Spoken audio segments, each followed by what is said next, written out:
नमस्कार दोस्तों, मैं नीतीश कुमार श्रीवास्तव आपका हार्दिक स्वागत करता हूं। देश में एक नारा बहुत जोर शोर से दिया गया, एक रहेंगे तो सेफ रहेंगे। लेकिन आज सवाल यह है कि क्या यह सुरक्षा वाकई सबके लिए है? क्या नरेंद्र मोदी के कार्यकाल में यूजीसी के नए नियमों के जरिए सामान्य वर्ग के छात्रों को कानूनी रूप से असुरक्षित कर दिया गया है? यह सवाल इसलिए भी जरूरी है क्योंकि 13 जनवरी 2023 में यूजीसी की गाइडलाइंस लाई गई थी। उनका उद्देश्य था कॉलेज और यूनिवर्सिटी कैंपस में ऊंच नीच, भेदभाव और उत्पीड़न को पूरी तरह रोकना।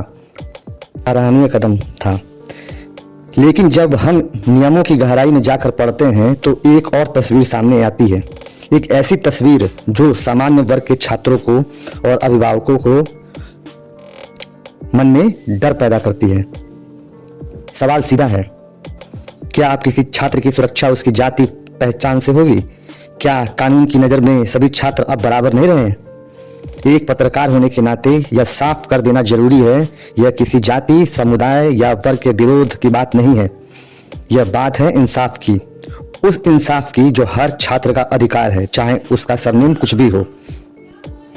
यूजीसी 2023 की गाइडलाइंस में भेदभाव को व्यापक रूप से परिभाषित किया गया था। यानी अगर किसी छात्र को उसकी सामाजिक या पारिवारिक पृष्ठभूमि के कारण मानसिक या शारीरिक प्रताड़ना झेलनी पड़ती है तो कानून उसके साथ खड़ा होगा, चाहे वह छात्र दलित हो, ओबीसी हो या सामान्य वर्ग में आता हो। लेकिन 2026 के नए नियम यह दायरा संकुचित कर देते हैं। अब सुरक्षा सभी छात्रों के लिए नहीं है, बल्कि विशेष श्रेणियों तक सीमित होती नजर आती है। यही एक गंभीर सवाल खड़ा होता है, क्या सामान्य वर्ग के कानूनी सहारे से अलग कर दिया गया? अगर कोई सामान्य वर्ग का छात्र गरीब है, मानसिक दबाव में है या प्रताड़ना झेलता है, तो क्या उसे वही सुरक्षा मिलेगी जो पहले मिलती थी? अगर जवाब नहीं है तो यह संविधान अनुच्छेद 14 यानी बराबरी के अधिकार पर सीधा सवाल है। झूठे मामलों का डर एक अनकही सच्चाई। देश में विष्णु तिवारी जैसे कई मामलों को देखा गया है जहां झूठे आरोपों ने सिर्फ एक व्यक्ति ही नहीं बल्कि पूरे परिवार को सामाजिक और मानसिक रूप से तोड़ दिया गया।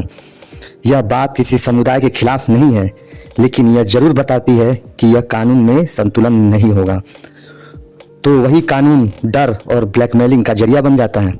अगर ऐसा हुआ तो सबसे ज्यादा नुकसान शिक्षा व्यवस्था को होगा।